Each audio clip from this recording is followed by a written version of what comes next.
Assalamu alaikum wa rahmatullahi wa barakatuh, j'atteste au nom d'Allah qu'il n'y a aucune divinité excepté Allah. J'atteste au nom d'Allah que les messagers d'Allah me transmettent le message d'Allah. On va étudier le rêve et l'action d'Ibrahim alayhi salam, qu'avec les versets du Coran, et sans utiliser les hadiths.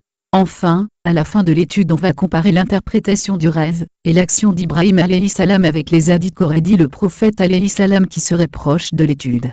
On va comparer la vie de 3 familles de prophètes par ordre chronologie. 1 Ibrahim alayhi salam avec Ismaël alayhi salam. 2 Jacoub alayhi salam avec Youssef alayhi salam. 3 la mère de Moussa alayhi salam avec Moussa alayhi salam. Les rêves, et inspiration divine. 1 Le père raconte son rêve à son fils. Ibrahim alayhi salam raconte son rêve à son fils Ismaël alayhi salam, qui est dans la sourate 37 verset 102. Ô mon fils, je me vois en songe en train de t'immoler. Vois donc ce que tu en penses. Le fils lui répond dans le même verset 102 Ô mon cher père, fais ce qui t'est commandé, tu me trouveras, s'il plaît à Allah, du nombre des endurants. 2 Le fils raconte son rêve à son père. Dans la sourate 12 verset 4. Quand Joseph alayhi salam dit à son père, Ô mon père, j'ai vu en songe 11 étoiles, et aussi le soleil et la lune, je les ai vus prosternés devant moi. Son père lui répond dans le verset 5. Ô mon fils, dit-il, ne raconte pas ta vision à tes frères, car ils montraient un complot contre toi, le diable est certainement pour l'homme un ennemi déclaré. 3 La mère de Moussa alayhi salam, a eu une révélation ou un rêve. Dans la sourate 28 verset 7, et nous révélâmes à la mère de Moïse ceci, allaite-le. Et quand tu craindras pour lui, jette-le dans le flot. Et n'aie pas peur et ne t'attriste pas, nous te le rendrons et ferons de lui un messager. La mère dit à sa fille dans la sourate 28 verset 11. Elle dit à sa sœur, le déplacement le voyage. 1 Ibrahim alayhi salam, et Ismaël alayhi salam, voyagent seulement eux deux comme indiqué dans la sourate 37 verset 102. Puis quand celui-ci fit en âge de l'accompagner, dans le verset en arabe il y a un déplacement un voyage. Je ne sais pas comment le traduire correctement. 2 Les frères se promènent avec Joseph dans la sourate 12 verset 11, 12. Ils dirent, ô notre père, qu'as-tu à ne pas te fier à nous au sujet de Joseph? Nous sommes cependant bien intentionnés à son égard. Envoie-le demain avec nous faire une promenade et jouer. Et nous veillerons sur lui. Verset 15 Et lorsqu'ils l'eurent emmené, 3 La mère de Moussa alayhi salam met Moussa alayhi salam dans le panier, et le jette dans la rivière comme c'est indiqué dans la sourate 28 verset 7. Jette-le dans le flot. Le sacrifice synonyme de séparation. 1 Le rêve d'Ibrahim alayhi salam, raconte son rêve à son fils Ismaël alayhi salam, qui est dans la sourate 37 verset 102. Ô mon fils, je me vois en songe en train de te sacrifier. Vois donc ce que tu en penses. D'après mon étude, le terme de daba à sacrifier, serait un synonyme de daraba frapper. J'ai regardé dans le Coran tous les versets avec le terme de l'action, daraba est le résultat de l'action. Par exemple dans la sourate 26 verset 63. Alors nous révélâmes à Moïse, frappe la mer de ton bâton. Elle se fondit alors, et chaque versant fut comme une énorme montagne. Le terme de daraba est utilisé dans le verset comme une séparation, temporaire. Je pense que si le terme de daba à sacrifier, serait un synonyme de daraba frapper alors le rêve d'Ibrahim alayhi salam signifierait, ô mon fils, je me vois en songe en train de me séparer de toi, temporairement. Vois donc ce que tu en penses. Et son fils Ismaël alayhi salam, lui répond dans la sourate 37 verset 102, ô mon cher père, fais ce qui t'est commandé, tu me trouveras, s'il plaît à Allah, du nombre des endurants. Dans le verset 103. Puis quand tous deux se furent soumis, à l'ordre d'Allah, et qu'il l'eut jeté sur le front. En arabe watalaïl jabéan, pourrait signifier ils ont atteint le niveau, élevé au niveau, du front où il pourrait signifier, ils ont atteint à la hauteur des montagnes, ils sont arrivés aux montagnes. Imaginez-vous la patience et endurance d'Ismaël alayhi salam qu'il a eue. Après le départ de son père Ibrahim alayhi salam, il est resté seul dans le désert avec le peu de nourriture et d'eau.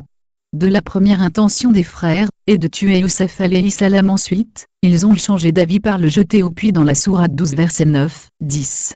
Tuez Joseph ou bien éloignez-le dans n'importe quel pays, afin que le visage de votre père, se tourne exclusivement vers vous, et que vous soyez après cela des gens de bien. L'un d'eux dit, ne tuez pas Joseph, mais jetez-le si vous êtes disposé à agir, au fond du puits afin que quelques caravanes le recueillent. Les frères demandent à leur père Yacoub alayhi salam de leur confier Youssef alayhi salam dans les versets 11, 12. Ils dirent, ô notre père, qu'as-tu à ne pas te fier à nous au sujet de Joseph? Nous sommes cependant bien intentionnés à son égard. Envoie-le demain avec nous faire une promenade et jouer. Et nous veillerons sur lui. Yacoub alayhi salam doute sur l'intention de ses fils au verset 13, 18. Il dit, certes, je m'attristerai que vous l'emmeniez, et je crains que le loup ne le dévore dans un moment où vous ne ferez pas attention à lui. Ils dirent, si le loup le dévore alors que nous sommes nombreux, nous serons vraiment les perdants. Et lorsqu'ils l'eurent emmené, et se furent mis d'accord pour le jeter dans les profondeurs invisibles du puits, nous lui révélâmes, tu les informeras sûrement de cette affaire sans qu'ils s'en rendent compte. Et ils vinrent à leur père, le soir, en pleurant. Ils dirent, ô notre père, nous sommes allés faire une course, et nous avons laissé Joseph auprès de nos effets, et le loup l'a dévoré. Tu ne nous croiras pas, même si nous disons la vérité. Ils apportèrent sa tunique tachée d'un faux sang. Il dit, vos âmes, plutôt, vous ont suggéré quelque chose. Il ne me reste plus donc qu'une belle patience. C'est Allah qu'il faut appeler au secours contre ce que vous racontez. Les frères ont jeté Youssef alayhi salam dans un puits désertique éloigné des habitations. Jacoub alayhi salam a confirmé la mauvaise intention de ses fils, et il sait que Youssef alayhi salam est vivant grâce au rêve de son fils, donc il patiente. 3. La séparation de Moussa alayhi salam avec sa mère dans la sourate 28 verset 7. Et nous révélâmes à la mère de Moïse ceci, allègue-le. Et quand tu craindras pour lui, jette-le dans le flot. Et n'aie pas peur et ne t'attriste pas, nous te le rendrons et ferons de lui un messager. Comme vous pouvez apercevoir sur la comparaison des 3 familles de prophètes, il y a dans les 3 familles, idée de crainte, et de séparation. La crainte d'Ibrahim alayhi salam, se ressent quand il dit à son fils Ismaël alayhi salam dans le verset 102. Vois donc ce que tu en penses. La séparation dans le rêve d'Ibrahim alayhi salam par le terme de daraba, qui est utilisé dans le verset, comme une séparation temporaire. Je pense que si le terme de daba sacrifié serait un synonyme de daraba frappé, alors le rêve d'Ibrahim alayhi salam signifierait, ô mon fils, je me vois en songe en train de me séparer de toi, temporairement. Vois donc ce que tu en penses. De la crainte de Yacoub alayhi salam dans la sourate 12 verset 13. Il dit, certes, je m'attristerai que vous l'emmeniez, et je crains que le loup ne le dévore dans un moment où vous ne ferez pas attention à lui. Et la séparation de Youssef alayhi salam dans le verset 18. Ils apportèrent sa tunique tachée d'un faux sang. Il dit, vos âmes, plutôt, vous ont suggéré quelque chose. Il ne me reste plus donc qu'une belle patience. C'est Allah qu'il faut appeler au secours contre ce que vous racontez. 3. La crainte et la séparation de la mère de Moussa alayhi salam dans la sourate 28 verset 7. Et quand tu craindras pour lui, jette-le dans le flot. Allah subhanahu wa ta'ala a mis en épreuve Ibrahim alayhi salam par le rêve. Allah subhanahu wa ta'ala a vu qu'Ibrahim alayhi salam a accepté l'épreuve dans la sourate 37 verset 106, 107. C'était là certes, l'épreuve manifeste.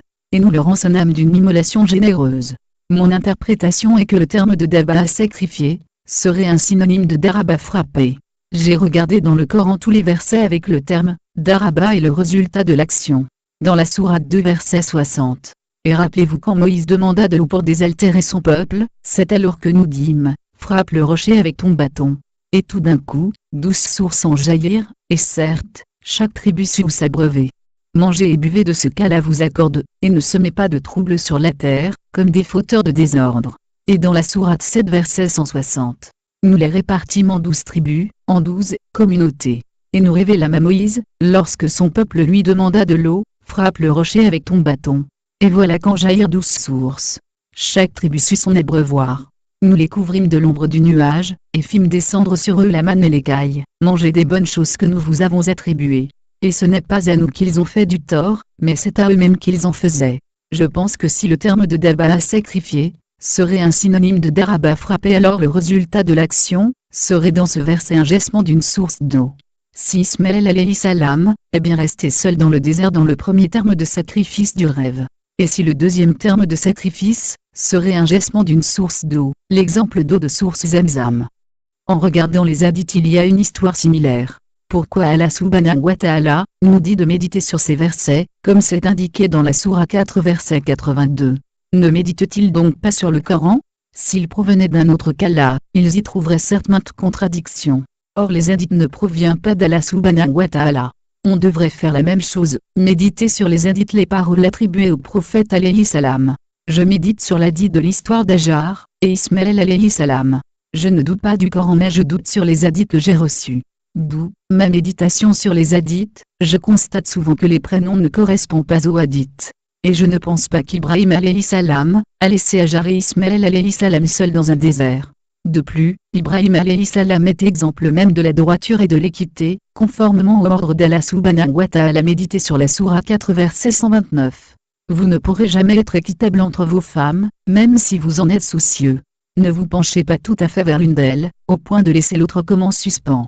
Mais si vous vous réconciliez et vous êtes pieux, donc elle est, certes, pardonneur et miséricordieux.